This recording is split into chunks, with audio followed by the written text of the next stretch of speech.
د کلات ښاروالي ریاست مسؤلین وایي چې په ورځني ډول تر سلو پورې مراجعین د خپلو کارونو د خلاصېدو په موخه مراجعه ورته کوي او دوی هم هڅه کوي چې د یوې ورځې کار بلې ته پرې نږدي او د خلکو کارونه ونه ځنډېږي. دوی وایي چې غواړي له دې هم خدمات چټک کړي. خلکو کارونه ځنډونه ځکه دلته نه پایبندي شته، نه دا څوک چاته ویلی شي چې ته مه ځه یا څه کوې یا ښاروال نه مه ورځه یا وخت نشته. چې هر څوک راځي موږ په خپل نوبت باندې د هغو خلکو کارونه خلاصوو، هغه خپلو مرجو ته یې لېږو او انشاءالله چندانې داسې وخت نه دی راغلی چې د یو چا کار دي د ورځې برابر د خواته دغ سوی.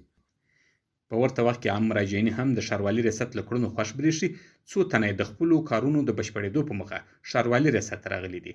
دوی وایي کلات ښاروالي ریاست هم بعضې اداري کارونه مو درلوده چې هغه واقعا هم ډېر په کم وخت کې هغه سلسله مراتب ډېر ژر طی مراحل شوله او موږ ډېر خوشحاله یو چې په دغه ژمني یخ هوا کې واقعا هم ډېر زر اجرات وکوله او ډېر زر یې کارونه راته خلاص کړله.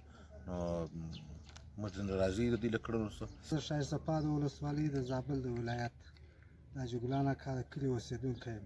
نو زه دلته زابل ولایت ته راغلی وم په ښاروالي کې. دلته زموږ یو څه کارونه پاته ول. نو الحمدلله موږ د دې خلکو سره ډېر خوشحاله یو، ځینې راځي چې هغه موږ ورته راسو هغه زموږ کم کارونه چې دي که کوچنی کار یې که غټ کار یې هغه دی په عاجله توګه موږ ته دستي را اصلاح کوي. دا په داسې حال کې ده چې په دې ولایت کې د مجید زابلي ښارک د ځمکو د ویش لړۍ هم پیل شوې ده چې ورسره جوخت اړوند ریاست ته د خلکو تګ او راتګ هم ډېر سوی دی.